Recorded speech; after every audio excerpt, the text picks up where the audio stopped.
guys, yan, magandang araw sa inyo. Andito ngayon tayo papunta sa may Alapan, sa may plug.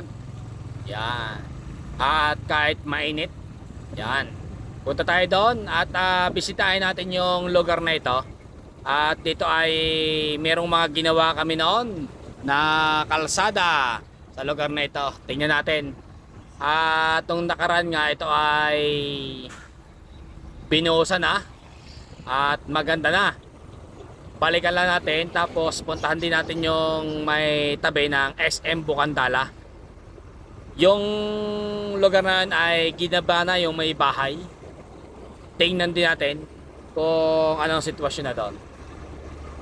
Kung bago ka pa lang guys sa aking channel, mag-subscribe ka na para updated ka sa aking mga video. Yes! At ito nga pala yung binuhusan namin dati dito. Bago may plug dito na sa may kanan. Yan. At sa mga susunod na panahon, no, ito ay magiging malapad na. 2 lanes na ito. Yan guys, ito yung lugar na yon na binuhusan namin. Maayos na ito. At sa ngayon, yan ay maganda na. At meron lang siyang putol-putol na hindi pa natapos. Pero yan po ay maganda na. At sa mga susunod ay pwede nang madaanan. Yan. Makita nyo yung papuntang plug. Sa mga susunod ay aayusin din yan para mas smooth yung pagdaan dito. Meron pa ring mga ilang pagbabago dito, no. Kung kayo ay laging nakakadaan dito, mapapansin nyo yung mga ilang pagbabago dito. At inaayos nga ito, lalong-lalo na dito sa may paglampas ng plug na ito. Yan. Ito yung plug pull na ito ay isa sa mga dinadayo dito, lalo na pagka umaga. Maraming nagja-jogging dito sa lugar na ito. Sa lugar na yan. At yan nga ang plug na yan.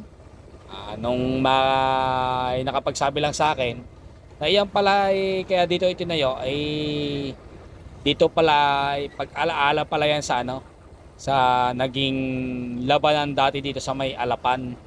At kasama rin yung doon sa may circle.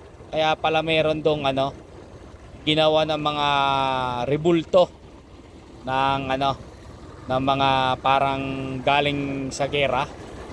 Yan, ninado doon. Tingnan nyo guys mamaya.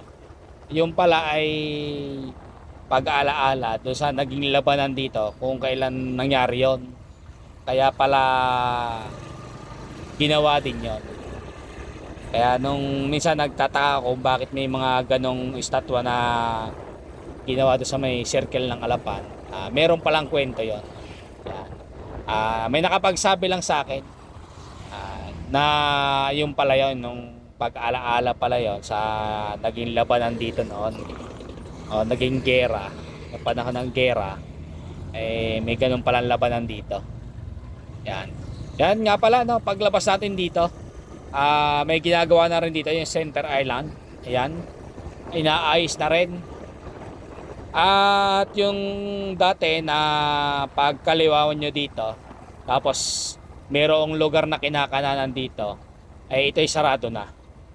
At ito nga pala yung sinasabi ko sa inyo na yung may circle, tapos may mga rebulto. Yan yung gitnang yan.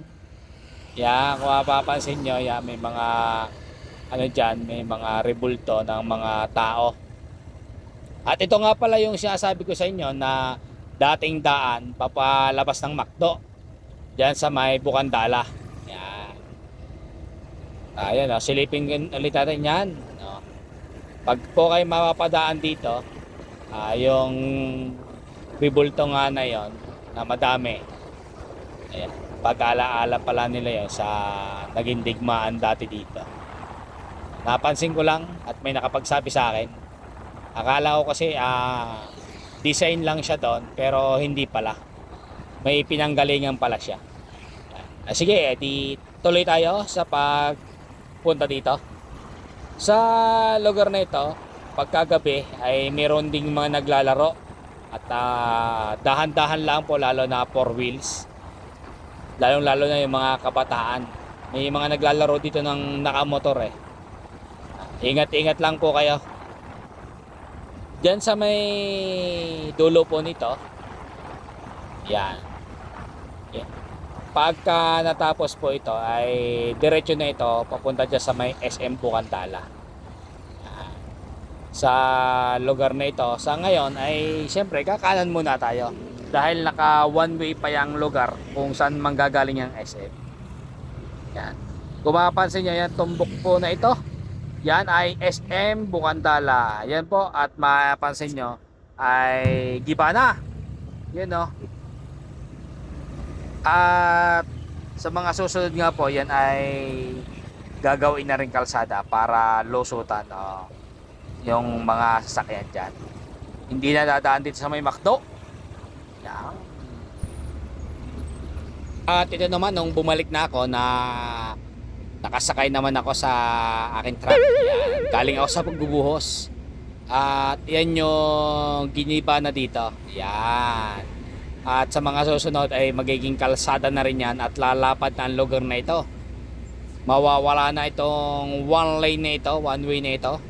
At magiging two lanes na. Two way na. Salubungan na. At sa lugar nga na ito ay maaring lumuwag na. Hindi na magsisiksikan dyan kapag oras ng labasan o oras ng rush hour. Dahil sa lugar nga na ito, pagpasok dyan ay medyo makakipot. Alanganin kasi yung pagkaliwa bago bigla kang papasok sa lugar na ito. Yan. At sa mga susunod, mag-update po ulit ako sa lugar na yan. At hanggang dito lang guys ang aking video. Salamat sa inyong panonood. Hanggang sa sunod na pag-update ko po dito kapag maayos na ulit ang daan dito. Salamat po sa inyong panonood. Thank you po. At huwag nyo rin kalimutang mag-subscribe.